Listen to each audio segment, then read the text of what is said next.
টকে রয়েছি। এই যে আশুলিয়া, ও যে আমার পিছনে আশুলিয়া, আর এই যে হইলো আশুলিয়ার মানে এদিক থেকে আমি আসছি। ও যে আমাদের গ্রাম, ও যে গুটিয়া গ্রাম। এই যে এদিক দিয়ে প্রত্যেকটা যে অনেক জঙ্গল, এই জঙ্গলের মাঝখান দিয়ে আমার আসা হয়েছে। ও যে ব্রিজ দেখতে পাচ্ছেন, বেড়িবাঁধের ব্রিজ, ও যে বেড়িবাঁধের ব্রিজ। আর এটা হলো বালুচর বলা হয়, এটা বালুচর। এই যে এখান দিয়ে পানি আসছে, বৃষ্টির পানি, এটা একটা বড় একটা নদী। তো এখন আমরা এই রাস্তা দিয়ে আমরা যাব আশুলিয়া, আশুলিয়া বাজারে। ও যে সোজা দেখা যায় আমাদের আশুলিয়া বাজার। তো আমরা এই রাস্তা দিয়ে আশুলিয়ার বাজারে যাব।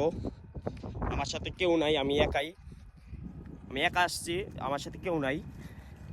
এই পিছন দিয়ে আমি একাই আসছি।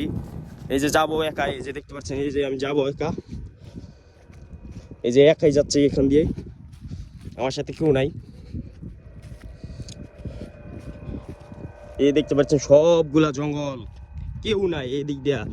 মানে এটা এই এই জায়গাটার ভিতরে কেউ আসে না, অনেক দূর, তো এর কারণে কেউ আসে না। আর এটা হলো বালুর চর, বালুর পাহাড়, এটা সারাটা বালু। এই যে দেখতে পাচ্ছেন কস্তুরি,